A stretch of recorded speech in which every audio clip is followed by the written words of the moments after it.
On va parler désormais d'un sujet, oui, on va évidemment pas rigoler avec cela, un sujet grave, mais un sujet essentiel, et c'est très bien qu'une matinale comme vous êtes formidable évoque le sujet. Justine, on va parler ce matin de la mort, de la prévention de la mort inattendue du nourrisson. Effectivement, la transition n'est pas... bon, je ne connaissais pas notre invité avant de choisir le terme de ma chronique, mais effectivement... Je ne dis plus rien, moi.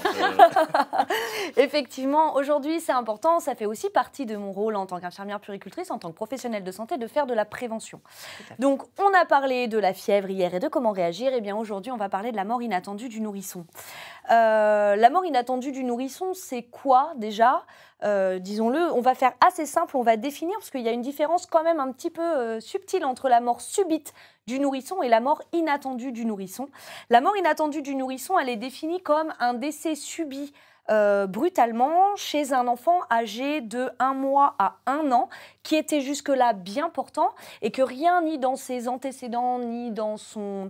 ni dans ses antécédents, ni quoi que ce soit d'autre, ne laissait prévoir ce décès. Une fois que le bébé décède, eh bien, on va avoir ce qu'on appelle un bilan étiologique exhaustif. C'est des termes techniques pour dire qu'on va faire beaucoup de recherches sur ce petit bébé pour essayer de définir la cause du décès. Puisqu'il peut y avoir des problèmes génétiques, il peut y avoir des malformations, il peut y avoir des virus, il peut y avoir plein de choses. Et puis parfois, on ne retrouve rien. Et quand on ne retrouve pas de cause, c'est là où ça s'appelle la mort subite du nourrisson, et c'est environ 50% des cas. Mais c'est affreux, c'est quoi ? Eh bien, en fait, ça veut dire que dans 50% des cas, c'était évitable, surtout. C'est ça, c'est pour ça que j'en parle aujourd'hui. C'est parce que ça veut dire que dans 50% des cas, il n'y avait pas de pathologie cardiaque, il n'y avait pas de malformation génétique, il y avait... Voilà, on aurait pu l'éviter. Alors du coup, comment on fait pour l'éviter ? Oui, puis surtout, quelles sont les causes voilà, c'est... qu'on peut éviter. Aujourd'hui, pour savoir quand même, il y a encore entre 250 et 350 bébés qui décèdent de la mort inattendue du nourrisson en France. Chaque année... Ils ne font plus partie des âges critiques. Maintenant, c'est les accidents de vélo. Ils sont venus à pied avec vous. Ou de trampoline. La dernière fois, j'ai goûté des tomates. C'était quand même plus... C'est vrai, la dernière fois, le chef, c'est beaucoup plus cool. Je transpire du dos, je ne me sens pas bien. Je vous prie de bien vouloir m'excuser. Donc, effectivement, 250 à 350 bébés qui décèdent encore par an en France. Et c'est la première cause de décès chez les bébés de 28 jours à 1 an. Qu'est-ce qui se passe du coup ? Pourquoi ? Pourquoi 28 jours ? Parce qu'en fait, à partir de 28 jours, on constate quand même qu'il y a une chute du taux d'allaitement maternel. Et puis, c'est aussi une période où les parents une grande partie des parents remettent le bébé dans sa chambre tout seul. C'est-à-dire, les accidents arrivent dans le lit du bébé ? Oui, dans le lit du bébé, parce qu'il y a moins de surveillance, etc., que s'il était dans la chambre des parents et qu'il est encore... Il fait quoi ? Oui, il s'étouffe. Justement, on va en parler parce que c'est là où ça devient intéressant, c'est justement comment on fait pour pouvoir éviter ces cas-là.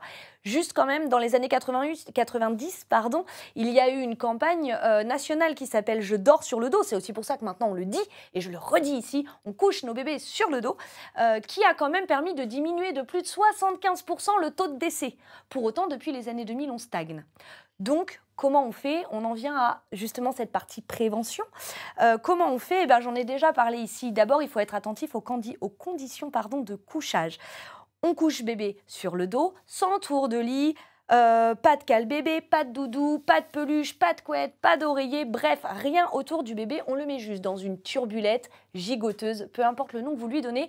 Et puis surtout, il faut que cet outil-là soit à sa taille. Pourquoi ? Parce que si l'emmanchure est trop grande, bébé risque de glisser dedans et donc se retrouver avec le nez dans la turbulette et il n'arrivera pas à remonter tout seul. Donc ça, c'est très important.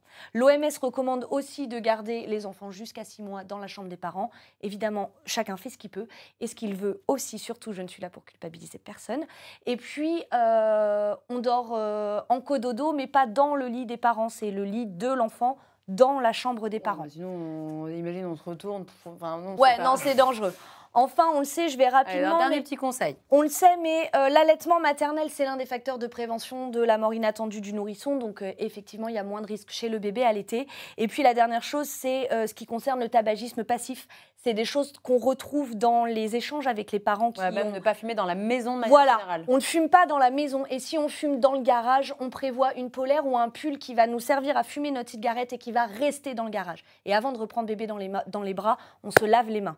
Avec tout ça, on devrait réussir à faire quelque chose de bien. Bravo, Justine Bonté. Merci beaucoup d'avoir évoqué ce matin avec nous ce sujet bien difficile. Merci de mais m'avoir c'est très écouté. important. Et voilà, je vais faire plus léger, je vais vite acheter une polaire. Et puis bon, faire un enfant aussi. Et arrête.